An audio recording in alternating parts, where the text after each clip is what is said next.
Still April 22nd, 2021. I'm going to read just excerpts of this article, another article, and then an awful lot of excerpts of a very important letter to a private school or a public letter. This letter is, "I refuse to stand by while my students are indoctrinated. Children are afraid to challenge the repressive ideology that rules our school. That's why I am." Very important. I'm a teacher at Grace Church High School in Manhattan, private school, and this needs to be circulated. But first, let me just read this. Survivor of Chinese communism has a warning for the social justice warriors and cancel culture mobs. This is what has gone on with these communist takeovers in Russia, in Soviet Union, in China. Okay. And without question, the U.S. is devolving into a failed state. Although people are still fond of calling it a democracy, it really operates more like a plutocracy, oligarchy, kleptocracy.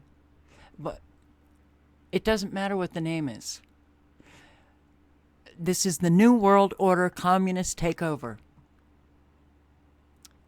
Yeah, something will emerge to replace it. Something you don't want to live. The classic signs of a Marxist cultural revolution are taking place right now, and now it's in our face. It's been going on. It was going on throughout the Obama years. It has been going on for a long time. So, the strong-armed tactics, the street violence, language, the screaming, the refusal to engage in rational conversation, but just screaming insults at people that they're racist and they're white supremacists. Language of Hitler's brown shirts, Mao's red guard. Okay.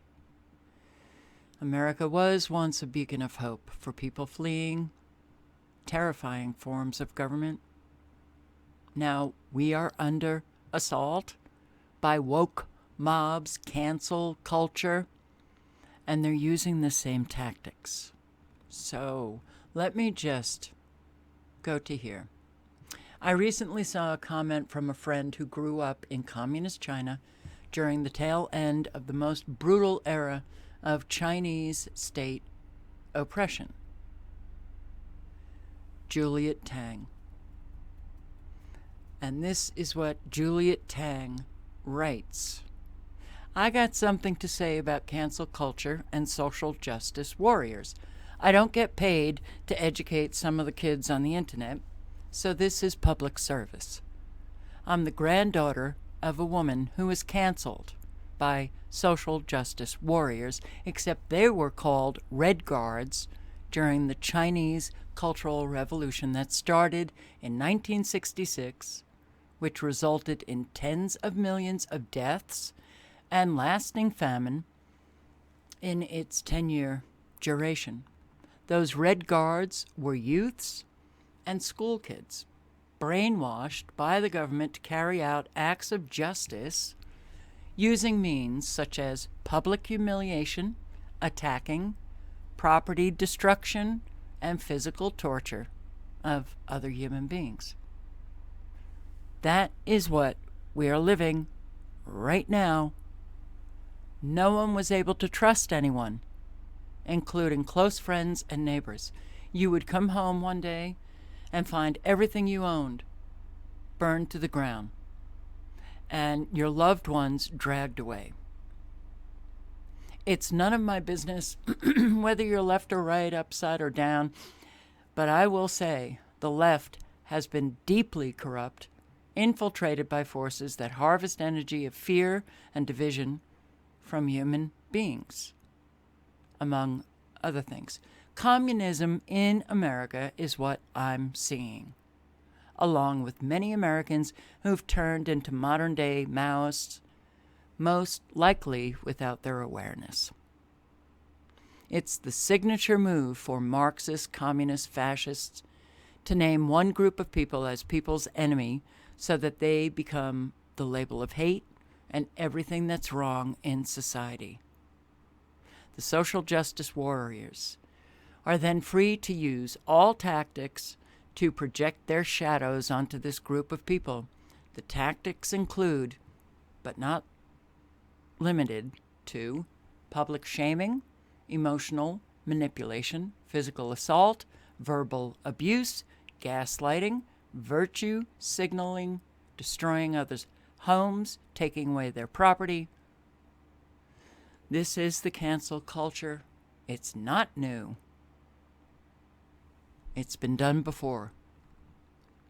And if people could only do a little bit of research to find out that all of this is taking place,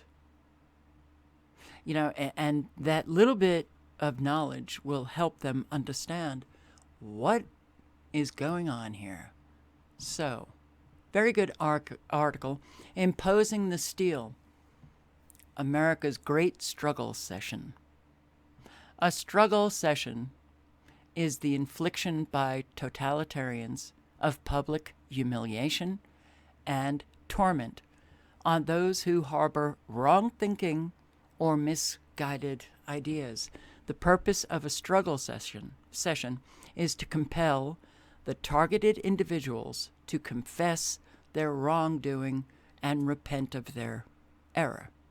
Struggle sessions are conducted ostensibly for the benefit of their victims so that they can be purged of their unwholesome ideas and psychological tendencies. The most dangerous of these tendencies is the desire to know and say the truth. To totalitarians, truth is as the cross is to the devil. Like that fallen angel, totalitarians are masters of reality inversion. They force their victims to give up that which is true and accept as true that which is false. And anyone who has even a little bit of knowledge about what is taking place today, they would agree that this is what is going on. Even as we speak, the American people are being put through a great struggle session. This struggle session is being run and conducted by America's left. The right don't say much and allow it to go on. The left is now doing all of the lying, all of the gaslighting, all of what I refer to as batshit crazy behaviors that we are seeing on a daily basis. So let me just jump to the end here. The American people now find themselves in a classic struggle session dynamic. Now, he goes through this struggle session he refers to the election. What I am saying is it's going on all over the place. The election, education, our culture being vanished, put down the memory hole, everything. Now, we are pressured to pretend that lies are true. And lies just came to my head, but those who dare to say otherwise are labeled subversives, and that's the correct language. We now are subversives, self-called insurrectionists, domestic terrorists. We are told we must accept the obvious sham or else. Those who refuse are subjected to psychological, social, and financial torment. And if you know how many people have been canceled, you will understand that sentence. And so many people are suffering that torment as I speak. They are blacklisted, ridiculed, canceled, slandered, fired from their jobs, and penalized in a number of other ways. At the same time, they are also given a way out. If you only concede, they are told, the vilification and punishment will cease and everything will be all right. It's the re-education process. You will no longer be this misguided, criminal and despicable creature. Think about what's happening with COVID. If you submit, you shall be forgiven, and you shall be rehabilitated. You will be readmitted to polite society, as long as you say and behave in accordance with our sham. As long as you behave as if you have seen the light and embraced the truth. But this is a lie peddled by thieves and frauds. This is what leftist totalitarians always do. They offer you the devil's bargain. You will be redeemed by denying the truth and conceding to untruth, but this never ends well, either for you or for the society which allows such evil to proceed. We are in big trouble here. Bowing to totalitarians has never been the American way. No. I think it has been. The leftist frauds who are trying to make the American people succumb to lies must be resisted no matter how much pressure or intimidation they exert. We must stay strong in the face of their reality inversion, because this struggle session is America's great hour of trial. As far as we can, we must stand for the truth and not allow the totalitarians to get away with their treachery. Okay, so I just want to play this. It's 2 minutes. What was it like to live under communism? Hello and greetings from Riga, Latvia this time, my home country. This particular time when many of the European countries are celebrating or close to celebrating 100 years of proclamation of their independence, it seems as more and more Western comrades, instead of congratulating these countries, are actually more willing to romanticize about the 100 years of Bolshevik communist revolution. But let me tell you one thing. Living in communism is quite a bit different than reading books about it or being fascinated about it while still living in free Western world. I grew up in a Soviet system, under the communists, and I know how severe it is. And I have to say that I experienced our country as a prison. We literally had not the walls, but the fences with thorns just surrounded our country, and we couldn't travel anywhere, we couldn't express our opinions, we couldn't gather, we couldn't be free. So absolutely sure of the evil character of the communist system. In my country, Latvia, there are almost all families who has relatives who was killed or deported by communist regime in the name of Lenin and Stalin. That regime, without any doubt, was absolutely corrupt and inefficient. Of course, no democracy is perfect, but it is for many levels better than anything connected with communism. We were massively opposing this system. It was brought with the external invasion to our country, and we are very lucky to to be out of this and to be able to develop freely. I wonder why the young generation in some Western countries is now leaning to the left and it's still being inspired by ideas of Karl Marx and others, because we who have experienced that regime in our own lives can never understand that. Why are the young so enthralled with socialism, Marxism? Why? Because they have been so thoroughly indoctrinated. Okay. And this really does need to be circulated. Paul Rossi. I am a teacher at Grace Church High School in Manhattan. 10 years ago, I changed careers when I discovered how rewarding it is to help young people explore the truth and beauty of mathematics. I love my work. As a teacher, my first obligation is to my students. But right now, my school is asking me to embrace anti-racism training and pedagogy that I believe is deeply harmful to them and to any person who seeks to nurture the virtues of curiosity, empathy, and understanding. Anti-racist training sounds righteous, but it is the opposite of truth in advertising. It requires teachers like myself to treat students differently on the basis of race.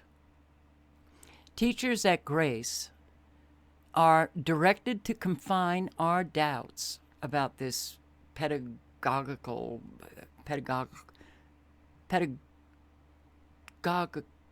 oh my God. Pedagogical, I am so sorry.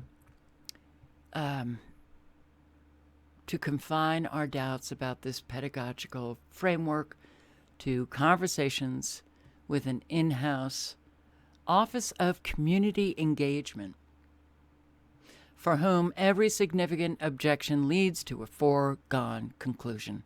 Any doubting students are likewise challenged to reframe their views, to conform to this orthodoxy. I'm risking not only my current job, but my career as an educator, since most schools, both public and private, are now captive to this backward ideology. But witnessing the harmful impact it has on children, I can't stay silent. My school, like so many others, induces students via shame and sophistry to identify primarily with their race before their individual identities are fully formed. Students are pressured to conform their opinions to those broadly associated with their race and gender, and to minimize or dismiss individual experiences that don't match those assumptions. The morally compromised status of quote-unquote oppressor is assigned to one group of students based on their immutable characteristics, the white students.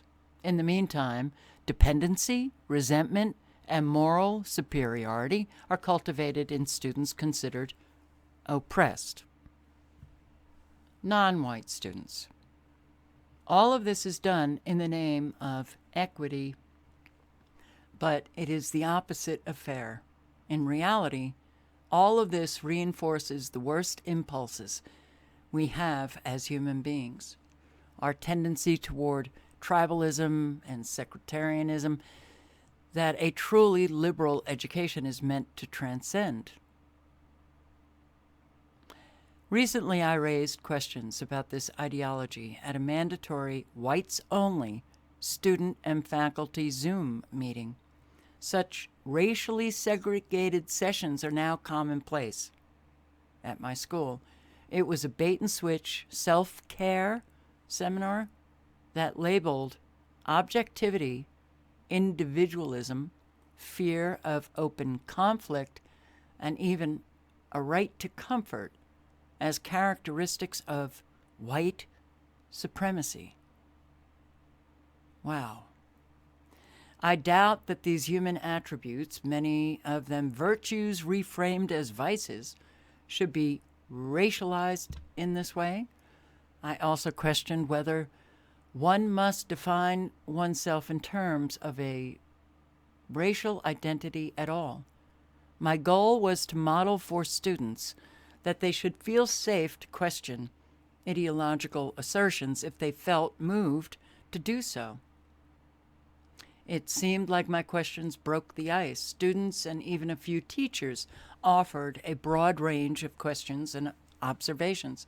Many students said it was a more productive and substantive discussion than they expected.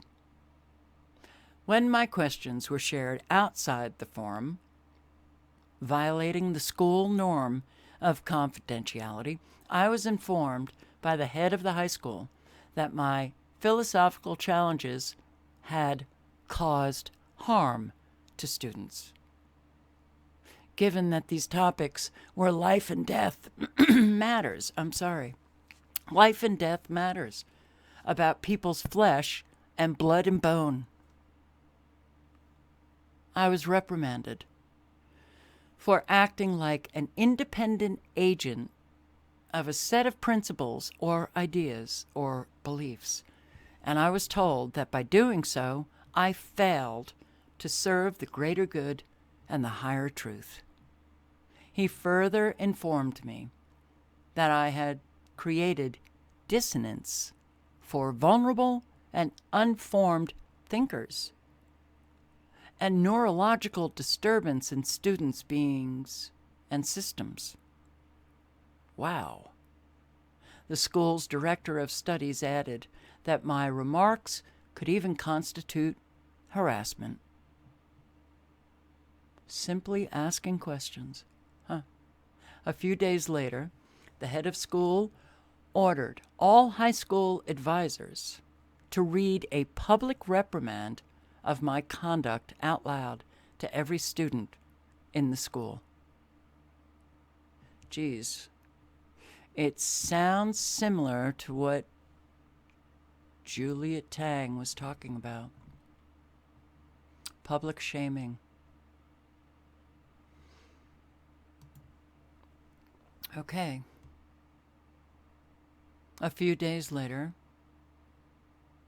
he had the public shaming in school.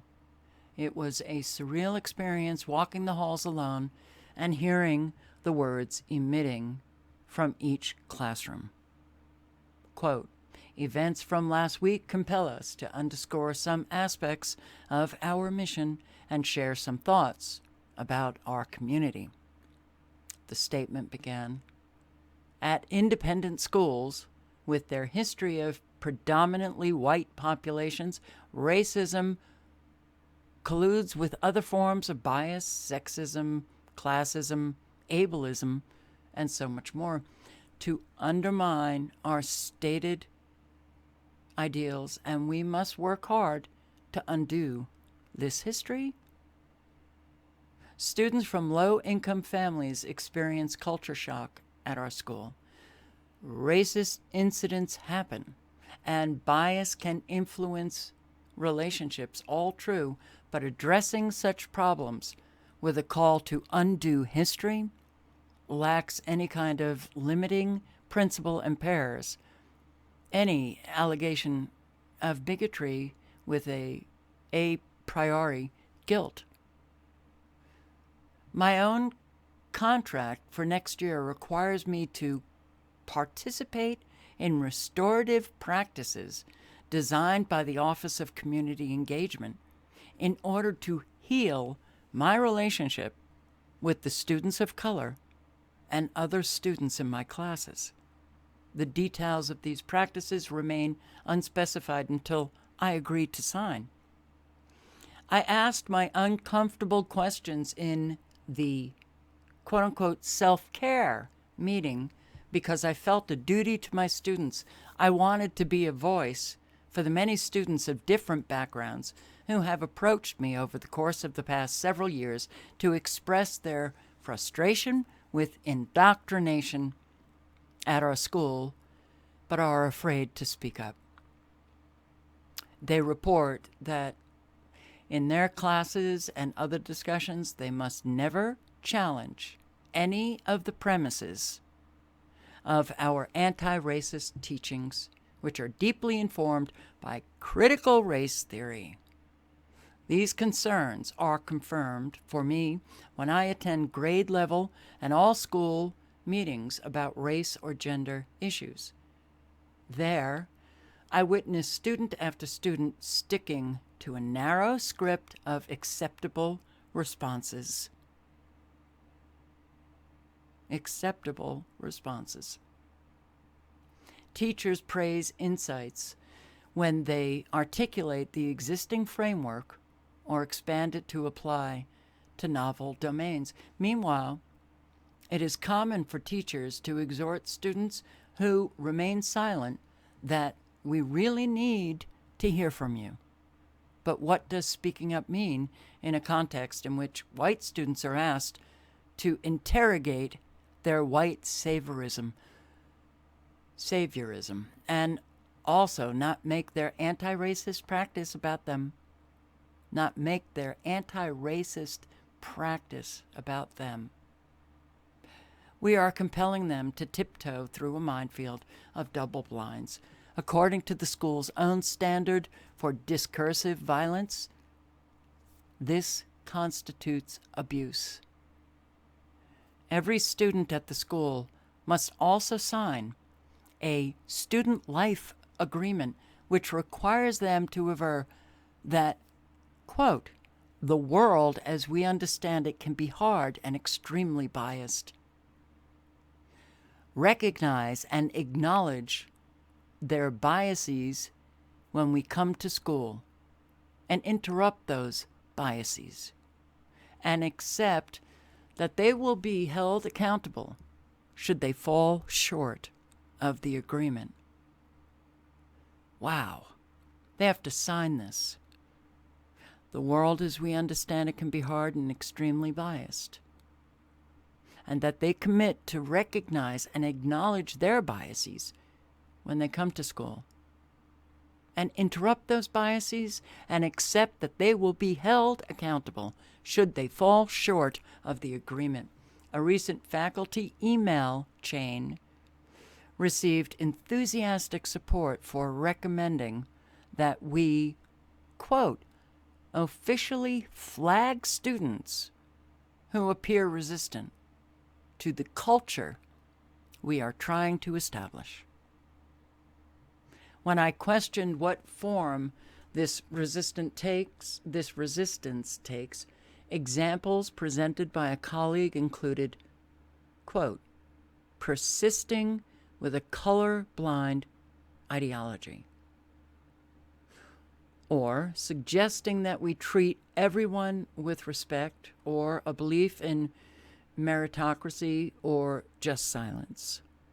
In a special assembly in February 2019, our head of school said that the impact of words and images perceived as racist, regardless of intent, is akin to, quote, using a gun or a knife to kill or injure someone.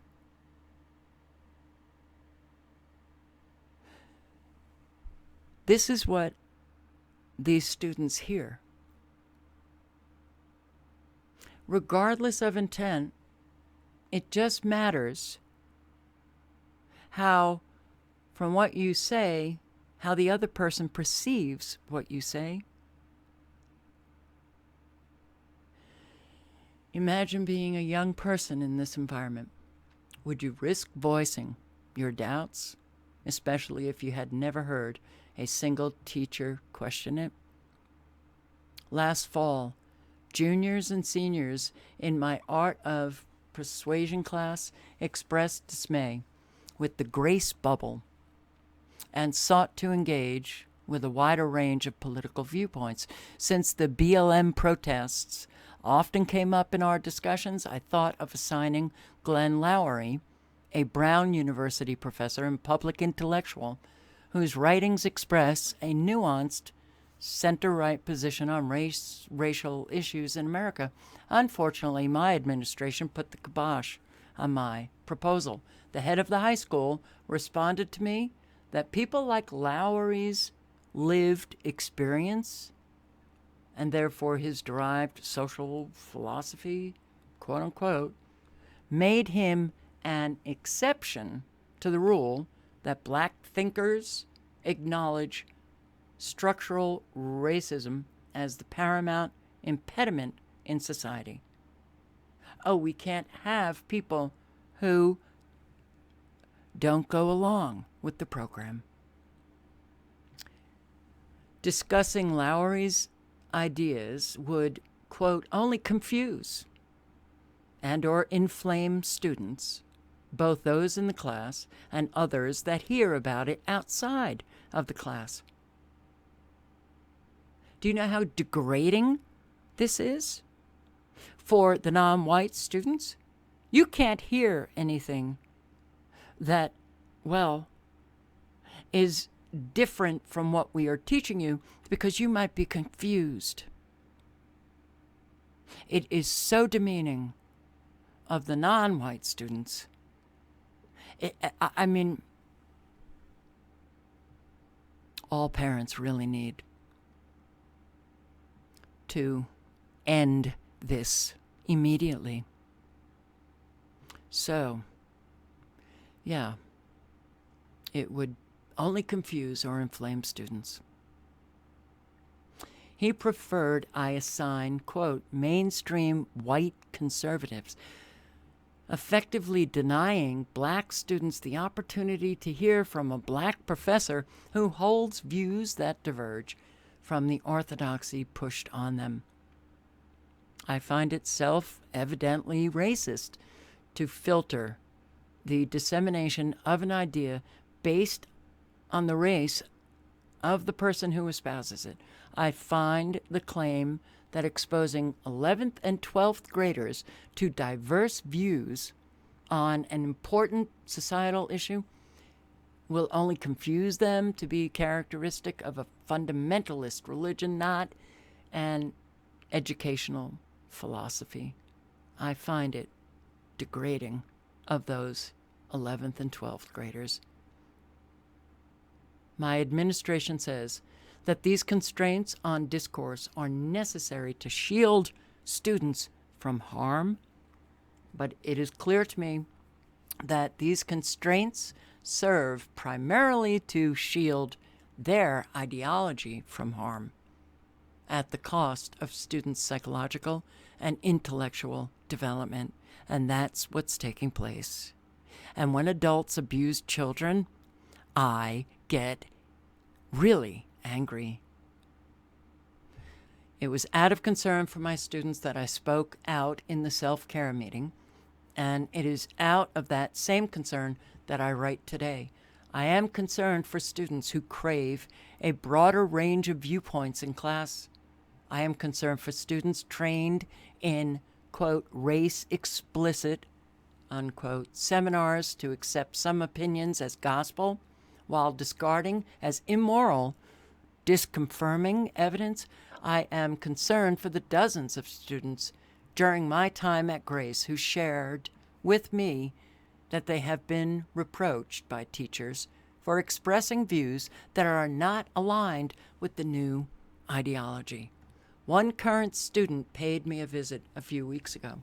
He tapped faintly on my office door, anxiously looking both ways before entering. He said he had come to offer me words of support for speaking up at the meeting. I thanked him for his comments, but asked him why he seemed so nervous. He told me he was worried that a particular teacher might notice this visit and, quote, it would mean that I would get into trouble. He reported to me that this teacher once gave him a lengthy, quote, talking to for voicing a conservative opinion in class. He then remembered with a sigh of relief that this teacher was absent that day. I looked him in the eyes. I told him he was a brave young man for coming to see me, and that he should be proud of that. Then I sent him on his way, and I resolved to write this piece.